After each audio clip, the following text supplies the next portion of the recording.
Welcome into yet another Meltdown spoiler review. This time it's for the horror film that we got a chance to see this week that opened up called In a Violent Nature. It is basically a Friday the 13th inspired film that looks as if they didn't spend a ton of money on the production, but they're looking to get strong word of mouth. Will they get it here from us here on the Meltdown crew? You'll have to stick around and find out. I am your host here on the show, Tim Melton. And I am turning to the Lunsford I trust most about the horror genre. That is not John Lunsford. You can keep looking around. It is Laurel Lunsford, who goes and sees all of the latest horror movie happenings. Laurel, so happy you're here for this spoiler review. I'm excited to be here, Tim. This is very exciting. I'm also much more excited to be here than in the actual screening of this film. And we also have Tyler, who is still, I think, trying to tend to his emotional scars and wounds following this, but for all the wrong reasons, Tyler. Oh, this was rough. Yeah, I'm still trying to process it. A lot of people have said maybe that they are emotionally scarred because they saw things that were just traumatizing on the screen. Part of the marketing campaign seems to be focused on some people not being able to handle this movie. Mm-hmm. And I don't know what part of this film most horror hounds could not handle, because I find myself at times knowing what the premise was going in. I didn't go into this blind. I saw the trailer. It's going to be a dude walking around the woods, like a Jason-esque type character going around and hacking up some happy campers. I knew that that was the premise. I'm not going in expecting necessarily high art, but this is a film that feels in its own spirit that it is kind of high art. And the editing in this film is some of the worst editing I've seen in the history of cinema. Am I being too harsh on this, Laurel? No. It breaks basic continuity here. It just, and he moves so slow. I know they all walk slow, but like there are some parts of this movie that just feel like they drone on and on and on. And you wonder, how can they not have gone any further? Yeah. But yet they were just a mere feet away from him. After he's taken plenty of time to like kill someone, you think like, hey, maybe they've gotten like a little bit further away. But no, they are literally just a few feet away from him. Tyler, it's an exhausting experience. It's only 90 minutes, but why were you exhausted by it? I know my reasons. I want to see if they line up. Why was this a movie that you couldn't wait to get to the finish line on? It felt like it was very light on the horror, and so you're left with the dialogue between the teenagers, and I'm sure we'll cover that in a bit. Well, let's get into it right now, because Laurel, immediately after walking out of the movie, Laurel said, all these teenagers look like they're in their 40s, and I couldn't unsee that, because you're right. They do look older, and they are trying to appeal to Tyler's generation, to Gen Z, so they have to throw out I'm telling you, I know we talked about it on the Meltdown, but that campfire scene, and I'm not trying to knock the actors or the writers, because I know, like, I believe in art, and I want people to create art and to make movies, especially horror movies, but that acting and dialogue, whew. And here's the thing, and this is what we talked about before the show, and Tyler, I don't know if you'll agree or not. If I had seen this in Scream, I would say, I get what they're doing. If I had seen it in Terrifier, I would say, I get what they're doing. They're trying to make fun of it. I don't think they were trying to make fun of it in this movie. I think it very much took itself seriously. And it was a movie that tried throughout the course of its runtime to build lore. It doesn't start off with the lore. It pieces together the lore of the character, the locket, and all this stuff. It pieces together what things are important, the whole 10-year gap. Has no one ever tried to touch the locket before now? Like, if you're walking in there. the woods, and that's the other thing. Has this happened before that? I was kind of confused at the ending, which reminded me of Texas Chainsaw, with the truck coming up. Oh, yeah. Like, that's kind of a ripoff, but it's fine. This whole movie's a ripoff. But I was wondering, had this happened before, or is the only thing keeping this town intact is that this locket has been hanging on this branch for a decade? Is that all that's keeping? I don't understand. No, it's a dumb film trying to pass off itself as high art, but bad acting in a movie lets you know that there's acting in the movie. Good acting in a movie lets you feel this absence of a performance almost. You're like totally immersed. And this one, it was jarringly like, I had to keep looking at places in the theater that weren't the screen because of how painful some of the dialogue delivery is in this. Tyler, let's get to the kills, because some people will say, okay, guys, I understand you didn't love some of the cinema aspects of this, but did you at least love some of the gory kills in this? Because there is one kill in particular with a person obsessed with yoga that becomes a victim of whatever this killer is. I forgot what his name was as he walked Did they around. even say Johnny something. Johnny, yeah. Johnny, I don't know. Somebody said he looked like the scuba diver guy from the SpongeBob SquarePants movie. And Yo, it's Bigger Boot. okay. And I haven't been able to unsee that since. Tyler, are the kills at least something that you can go, those are high quality production pieces? High quality production pieces? None of them, but one of the kills was pretty enjoyable. It was very Mortal Kombat fatality-esque. And I would have rather the whole movie be like that. But other than that one, they all felt kind of just boring. Milquetoast. The scene that the yoga, I think they're calling it the pretzel. That's what they're calling it, like yoga pretzel or something. I have a question with that too.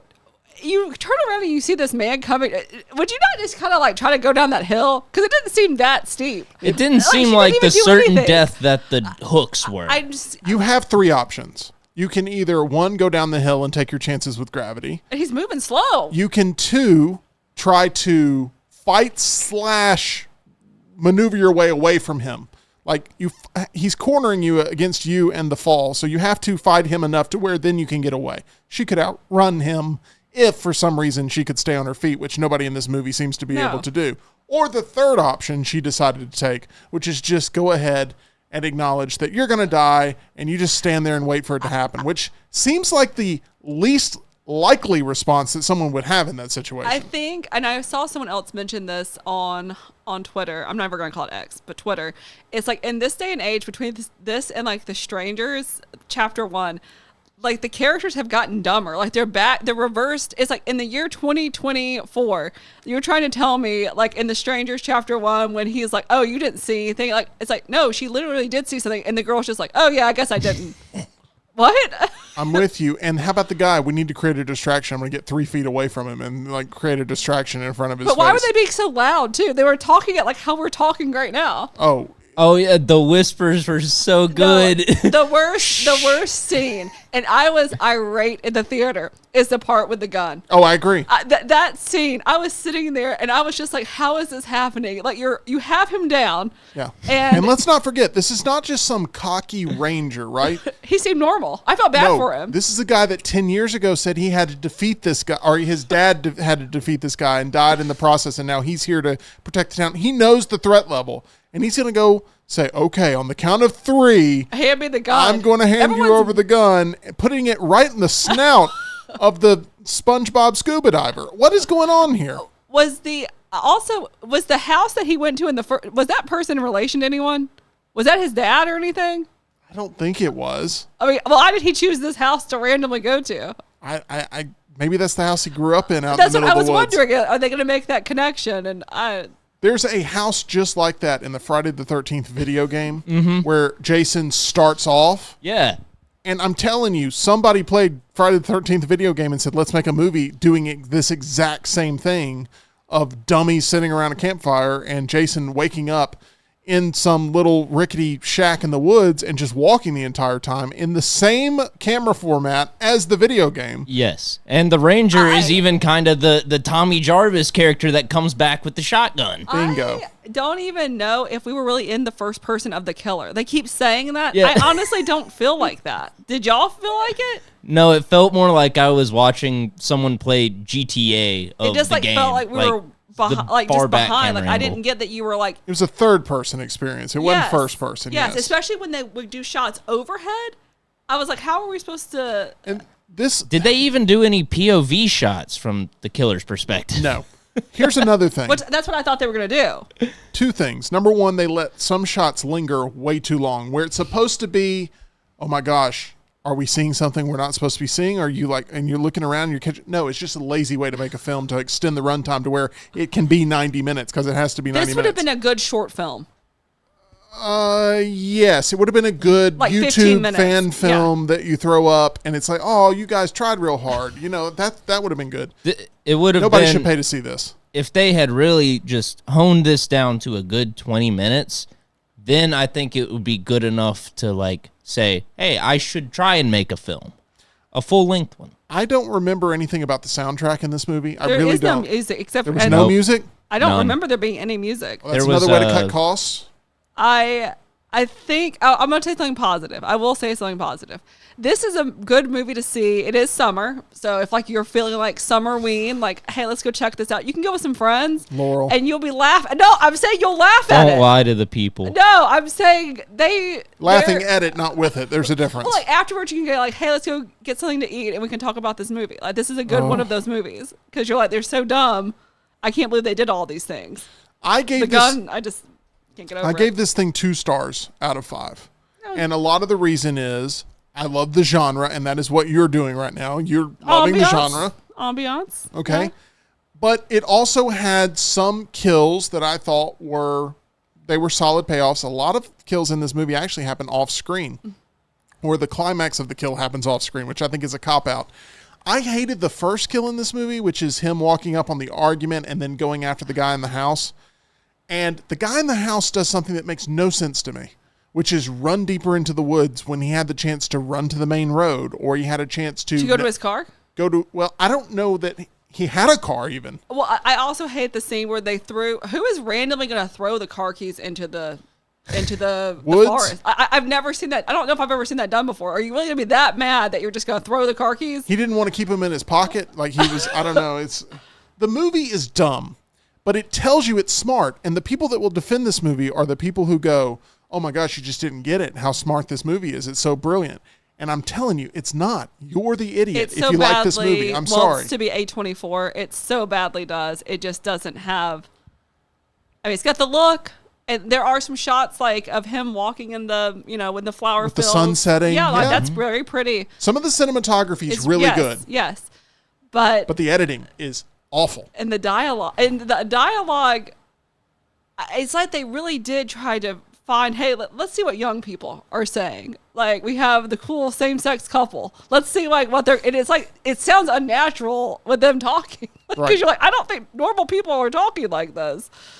It doesn't do anything to support people in those categories because it just makes them look shallow and generic. And honestly, I didn't know that these were even some of the same people from the campfire scene because they look drastically different the next time you see them. I got some of them mixed up. I said this on the Meltdown. I'll say it again. Perhaps I judged 2009's Friday the 13th remake unfairly because this movie is not nearly as good as even that one was, delivering on a whole another set of levels. This is what happens when IP stalls out in some sort of legal issue. And that is what has happened with Friday the 13th. And this group thought they'd come in. And I saw people in there wearing Camp Crystal Lake shirts. And they were excited. It's got the same vibe. It's trying so hard to take everything you love about the slasher genre and put it into one experience and make it high art. And I think it is a giant failure in that regard. Tyler, I'm going to give you your last word on In a Violent Nature, which opened up this week. Like you guys said, the cinematography is decent at points. Editing is absolutely atrocious. Breaks basic continuity rules. Dialogue is even worse somehow. They slammed every Gen Z slang term in there. I was waiting for them to talk about like Baby Gronk risen up Livy Dunn or skibbity toilet, just some random nonsense because none of this movie makes sense. It's pure garbage. I said The Strangers Chapter 1 was slop. This is dirty slop that tries to tell you that it is the finest Wagyu in all the land. Don't go see it. Don't waste your money. Don't waste your time. This is the worst movie I've seen this year, save for Not Another Church movie. They should have That's a called good this. endorsement. Should have called this Not Another Slasher Movie. That's what they should have called It it. would have been a better movie like that, Tim. There you go. Tyler, pretty upset about this. He brought family to this movie. He's passionate. He wanted this movie to succeed. We all went there opening night. It's pretty packed. It was. And unfortunately, that's what happens. You get people excited about something. They go in there. I don't know if everyone had the same feeling we did, but a lot of the audience scores online aren't really racking up with the same as the critic buzz going into this. Laurel, what's your final thoughts here? Tyler gave it a half of a star out of 5. What's your final score? I would say 2. I would say 2 out of 5. 2 out of 5? I think there's, hey, like I said, I mean, if you're wanting to go to see a horror movie right now, I would go see it. Like if you want to go with some friends, I think that would be a fun experience because you'll probably be laughing at it. Or you know what? Maybe we're just not the indie crowd that's likes these type of movies. Please, that no, don't lower your standards. There's gonna be someone that's gonna comment yourself. on this and say this movie y'all didn't get it, and that's fine. That's the whole argument that people make now. You just didn't get it. No, I got it. We had a fun time talking about it afterwards, and I think we'll remember the campfire scene for a long time. I was concerned. Sadly, I was concerned because immediately after the movie, I had to sit there and think about, did I really dislike that as much as I did? And when you guys both approached me after, I was like, oh man, they're going to think I just hate everything. And I'm just got to be honest, I didn't like it. And then y'all were like, oh my gosh, it was so dumb, right? I was like, thank goodness. Finally, we are all kumbaya on this. So that is In a Violent Nature. I would go watch something else. There's a lot of slasher movies that you can enjoy. Some of those are absolute classics. And even some of the newer slasher stuff I would recommend over In a Violent Nature, which had all the potential in the world. It had some great qualities, but it just didn't quite deliver, and it held certain things on too long. It thought it was being clever by having whatever the butcher's name is in this. Just also the helmet's awful. Whatever he wears, the mask is it's awful. So bad. It's awful. And he just hacks this one victim for like 5 minutes. That felt out of place to me. Like I didn't understand why he was so upset. Like that, that to me felt weird. Especially when he knew there was somebody else he could go hack up. It made no sense. The locket. That she had it. She had the locket. And he knew that she had it. Made no sense at all. They were trying to be like, oh man, wouldn't it be grotesque if like he just doesn't stop hacking this person and you hear all the sloshes? And it wasn't. It was dumb. It made me devalue the movie. And the ending, we haven't even got to the ending. The last 15 minutes is some random woman in a truck delivering a monologue. Okay, I thought for sure it was going to be like his mom. They were going to pull Mrs. I Voorhees. thought so too. Did she know that this happened a lot? Because she's like, I've seen people come out there looking a lot worse than you. Well, so are you just driving around this random road that like no one's around all the time that you've seen a lot of? And then she's like, a bear attacked my brother and he was on top. It's like, your brother survived a bear mauling his head? How? The pacing, the brain power that it evaporates from your skull while watching this, the editing choices, it's not great. There are some kills that will resonate on social media and YouTube, and they'll live on for a long time. But other than that, skip In a Violent Nature. One place you should skip to, that is our title sponsor, John Lunsford, who's being brought into this conversation for the very first time. You've spoken as much as the killer did in the entire movie. Yeah. That's my bookie.